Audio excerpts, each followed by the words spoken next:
صوفی سلطان یہ فرماتے ہیں کہ تم تو انگلیوں کی قید میں موبائل کو رکھ کے رات میں 2-3 گھنٹے تک بزی رہتے ہو، تمہیں حضور یاد بھی نہیں آتے، حضور یاد بھی نہیں آتے، انگلیاں تھک جاتی ہیں، موبائل گر جاتا ہے، تم سو جاتے ہو۔ صوفی صاحب فرماتے ہیں تم تو سو جاتے ہو لیکن رات بھر مدینے میں حضور تیرے درود کا انتظار کرتے ہیں۔ میری بات سمجھ گئے؟ رات بھر مدینے میں حضور تیرے درود کا انتظار کرتے رہتے ہیں۔ یہ کیا سمجھ رکھا ہے تم نے کہ اگر موبائل کی اسکرین میری نگاہ کے سامنے یہ کہتا ہے کہ حضور کو اس کی خبر نہیں، جو یہ کہتا ہے کہ حضور یہ نہیں جانتے، خدا کی قسم اس کے اس نہ جاننے کو بھی حضور جانتے ہیں۔ سمجھ رہے میری بات؟ خدا کی قسم حضور اس کے اس نہ جاننے کو بھی جانتے ہیں۔ یہ خواجہ قطب الدین بختیار کاکی رضی اللہ تعالیٰ عنہ، حضور جانتے کیا کیا ہے؟ سن لو میرے دوستو، سن لو، تم ہمارے جنازے کو کاندھے دو گے، اٹھاؤ گے، دفن کرو گے، اتنی بےراروی کہ ہم شکار نہ ہو جائیں کہ ہمارے کاندھے جس جنازے کو ہو اس کی بخشش داؤں پہ لگ جائے۔ حضور کی نگاہ میں آپ ہیں، آپ یہ خیال غلبہ آپ پر لینا چاہیے۔ میرے آقا دیکھتے کتنا ہے، سنتے کتنا ہے، یہ تو پہلے معلوم کر لو کہ موبائل کی 50,000 کی خطیر رقم خرچ کرنے کے بعد اسکرین کو تم نے اپنا مذہب سمجھ رکھا ہے۔ جس سے محبت کرتے ہو اس کو علم ہوتا ہے تمہاری محبت کا مذاق اڑاتا ہے، اور تمہارے آنے سے پہلے نبی تم سے اتنی محبت کرتا تھا کہ 1500 سال پہلے جبل سراء کے دامن میں اتنا رویا کہ صدیق اکبر نے پڑوس کے ایک شخص سے پوچھا تھا کہ تم نے میرے نبی کو دیکھا ہے؟ تو اس نے کہا میں تمہارے نبی کو نہیں جانتا، لیکن اس پہاڑ پر کوئی 3 دن سے رو رہا ہے جس کی آنسوؤں کی آواز سن کے میرے جانوروں نے کھانا بند کر دیا ہے۔ میں نے 3 سال پہلے اس پہاڑ کو رات میں 2 دن لگاتار 1 بجے اور 2 بجے رات میں وہاں اس کی زیارت کے لیے گیا تھا۔ اتنا رویا تھا میں کہ مجھے لگ رہا تھا آج بھی حضور کے رونے کی آواز آ رہی۔ جبریل نے حضور سے رو کے کہا تھا میں نے آپ کی امت کو جہنم میں دیکھا ہے۔ جبریل یہ کہہ کے رو رہے ہیں اور حضور یہ سن کے رو رہے ہیں، جس کو دیکھا گیا وہ ڈرامے دیکھ رہا ہے۔ جبریل یہ دیکھ کے رو رہے ہیں، حضور یہ سن کے رو رہے ہیں، جس کو جہنم میں جلتا ہوا دیکھا گیا ہے وہ ننگی تصویریں دیکھ رہا ہے۔ کہاں جا رہا ہے میرے بھائی؟ حضور کو تکلیف مت دو، حضور کو آرام کرنے کے مواقع ملے، آرام کرنے دو حضور کی مبارک روح کو۔ بڑی تکلیف میرے آقا نے اٹھائی ہے، الگ چیپٹر ہے۔ حضور دیکھتے کتنا ہے۔ خواجہ قطب الدین بختیار کاکی فرماتے ہیں کہ میں 3000 مرتبے روزانہ حضور پر درود پڑھ کے سوتا تھا۔ کتنی مرتبے؟ 3000 مرتبے۔ کہتے میری شادی کے دن آئے تو میں بزی ہو گیا، مصروف ہو گیا مہمانوں کی آمد و رفت میں درود پڑھنے کا وقت نہ نکال سکا۔ چوتھی رات حضور خواب میں میرے غلام کے آئے اور اس سے کہنے لگے، حضور نے فرمایا کہ اے میرے قطب الدین کے مرید اپنے پیر سے کہنا کیا بات ہے 3 دن سے مدینے والے آقا تیرے درود کا انتظار کر رہے ہیں۔ ایک گفتگو میری اسی ٹاپک پر ہے، ہمیں یہ نہیں پتا کہ حضور کہاں ہیں، حضور کو پتا ہے کہ اسی ٹاپک پر ہے، لیکن میں اتنی بھیڑ میں تقریر نہیں کرتا بھائی، وہ مجمع زیادہ ہو تو میرا دل دہل جائے، سمجھے؟ بات کرتا ہوں، بات سن لے، حضور کو خبر کتنی ہے۔ ایک آخری بات اس ٹاپک پر، اس کے بعد میں آؤں گا حضور کے مبارک چہرے کے حوالے سے تھوڑی سی بات کروں گا انشاءاللہ۔ پہلے یہ غلبہ آپ پر حاصل ہونا چاہیے کہ آپ حضور کی نگاہ میں، اگر یہ غلبہ نہیں تو آپ اعلان کر سکتے ہیں کہ ہم مومن ہیں۔ شناختی کارڈ، آدھار کارڈ پہ، پاسپورٹ پر آپ کا نام لکھا ہوگا مسلمان، لیکن فرشتوں کے رجسٹر میں شیخ یوسف بن اسماعیل نبہانی رحمۃ اللہ علیہ، نبہان فلسطین میں ہے، اسماعیل باپ کا نام ہے، ان کا نام یوسف ہے۔ یہ 100-150 سال پہلے کے عظیم بزرگ ہیں، حضور سے اتنی محبت کرتے تھے، اتنی محبت کرتے تھے، مدینہ شریف پہنچ جایا کرتے تھے، لیکن ان کا مؤدب طریقہ یہ تھا جیسے ہی گنبد خضرا کو جہاں سے دیکھتے تھے وہیں پر کھڑے ہو کے سلام پڑھنے لگتے تھے۔ کبھی باب البقیع اور باب النساء اور باب جبریل سے ہو کر کے مواجہ شریف پہ نہیں گئے۔ پوری زندگی شیخ یوسف بن اسماعیل نبہانی حضور کے روضے شریف کے قریب نہیں گئے۔ کسی نے پوچھا تھا آپ مدینے آنے کے لیے تڑپتے ہیں اور حضور کے دربار میں مواجہ شریف پہ اندر نہیں جاتے، تو شیخ یوسف بن اسماعیل نبہانی نے فرمایا تھا کتے کا کام ہے گھر سے باہر رہا کرے، گھر کے اندر تو گھر کا مالک رہا کرے۔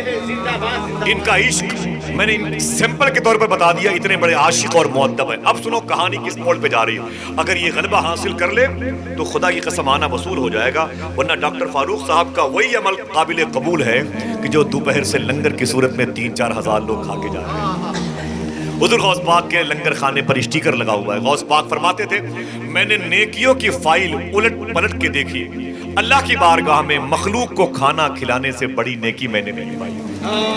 یہ حضور غوث پاک نے فرمایا. آج بھی غوث پاک کے لنگر خانے پہ لکھا ہوا, عجیب غوث پاک کا لنگر تھا, کیسا لنگر بانٹا کہ 900 سال سے بن ہی نہیں.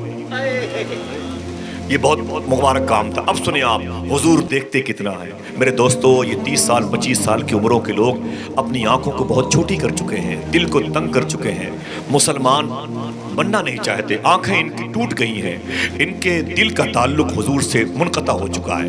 میں چاہتا ہوں کہ اے لوگوں, جب پیدا ہوئے ہو تو موت کے منہ میں جاؤ گے, زندگی کی تیاری کرو.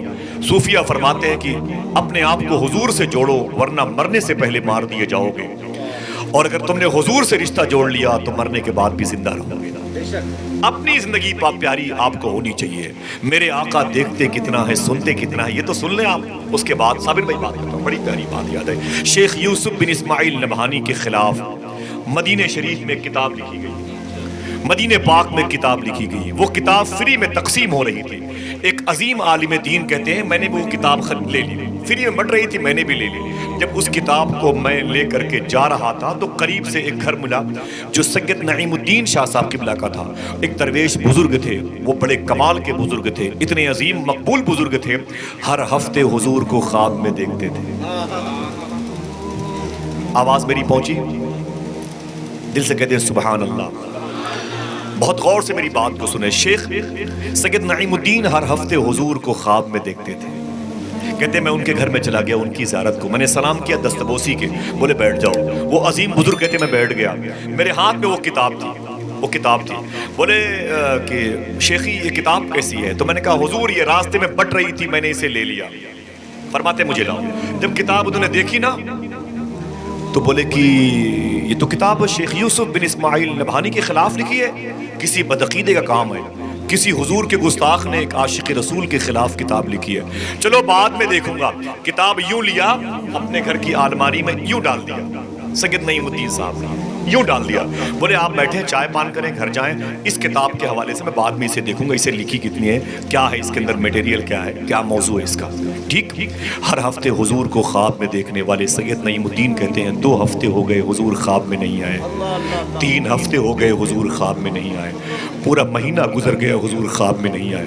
کہتے میں روتا تھا, میری تکیہ باوزن ہو جایا کرتی تھی, میرے بچے مجھے سنبھالا کرتے تھے, میں قرآن کے بارے پڑھا کرتا تھا تو میرے آنسو قرآن کے اوراق پر گرا کرتے تھے, میں چیخ مار مار کے روتا تو میرے محلے کے لوگ میرے پاس آ جاتے تھے. بولے شیخ یوسف کیا بات ہے اتنا, اور سید نعیم الدین کیا بات ہے اتنا روتا کیوں ہے؟ میں لوگوں سے کہتا تھا کہ 3 ہفتے ہو گئے حضور کو دیکھے ہوئے, حضور خواب میں تشریف نہیں لا رہے, پتہ نہیں کیا بات ہے, حضور مجھ سے ناراض ہے, کون سی خطا ہو گئی ہے, حضور کرم نہیں فرما رہے. در و دیوار سے آواز آتی, سنا ہے آپ ہر عاشق کے گھر تشریف لاتے, میرے گھر میں بھی ہو جائے چراغاں یا رسول اللہ. پڑوسی لوگ تھک جاتے تھے. سید نعیم الدین کہتے ہیں مہینے 2 مہینے 4 مہینے, کہتے ہیں کہ 5-6 مہینے ہو گئے حضور خواب میں نہ آئے, میری روتے روتے آنکھ کی روشنی کم ہو گئی. کہتے ہیں میرا وزن کم ہو گیا, میں نے کھانا پینا سب بند کر دیا, اتنا کھاتا تھا کہ زندہ رہوں حضور کو دیکھنے کے لیے. کہتے 5-6 مہینے کے بعد میں ایک اپنے ملنے والے کے گھر پہ گیا, وہیں سو گیا. جب میں وہاں سویا تو حضور خواب میں تشریف لائے. دل کہے تو بولیے گا, ہلکی ہلکی آواز سے بولیے گا, بات سمجھ میں آئے تو بولیے گا, نہ سمجھ میں آئے تو قصور پھر میرا ہے. اور قریب کی کوئی آواز اگر بازاری بات کرے تو اسے ادب سے خاموش کیجیے گا. یہ آپ کے دل میں بیٹھ جائے, ہمارا قلب مسلمان ہو جائے, ہماری آنکھیں مسلمان ہو جائیں, ہماری زبان اور ہماری سماعتیں مسلمان ہو جائیں. یہ لاکھوں لاکھ روپے ایک آدمی دوپہر سے میں دیکھ رہا ہوں اپنے لوگوں کو اپنے سر پہ بٹھائے ہوئے ہیں, ان سے ملنا ان سے ملنا. یہ صابر وارث بھائی بیٹھے ہوئے, مبارک بھائی بیٹھے ہوئے, ڈاکٹر فاروق صاحب, ڈاکٹر جاوید صاحب, جتنے ان کے ملنے والے لوگ, کہاں کہاں کے بڑی بڑی ہاسپٹلس کے لوگ آ رہے ہیں, اس محبت کے قیدی ہیں جو ان کے دل میں ایمان کی صورت میں موجود ہے. اللہ اس ہاسپٹل کو حضور کی محبت کو عام کرنے کا ذریعہ بنائے, مرکز بنائے, شفا کی بارش ہو, آمین کہہ دیں. غربا اور مساکین کی خدمت کرنے والی یہ مرکزی جگہ ثابت ہو جائے, آمین کہے محبت کے ساتھ. سنیں آپ, سید نعیم الدین کہتے جب حضور خواب میں تشریف لائے تو میں حضور سے لپٹ گیا, حضور کے قدموں سے لپٹا، خوب رویا. میں نے کہا حضور کیا بات ہے، میری خطا کیا ہے؟ میں خطاوار تو ہوں، لیکن بات کیا ہے کہ حضور آپ میرے خواب میں آنا بند کر دیے. کئی مہینے ہو گئے، میری روتے روتے آنکھیں اشکبار ہوئی، روشنی کم ہو گئی. بات کیا ہے؟ تو میرے آقا نے ایک جملہ ارشاد فرمایا تھا، اسی کو رکھ لو یار. 4 گھنٹے موبائل پر فلمیں دیکھنے والوں، رکھ لو اس کو. میرے آقا فرماتے ہیں اے نعیم الدین، جب سے میرے ایک عاشق رسول یوسف بن اسماعیل نبہانی کے خلاف وہ کتاب تیرے گھر میں رکھی ہے، میں نے اس گھر میں قدم رکھنا بند کر دیا.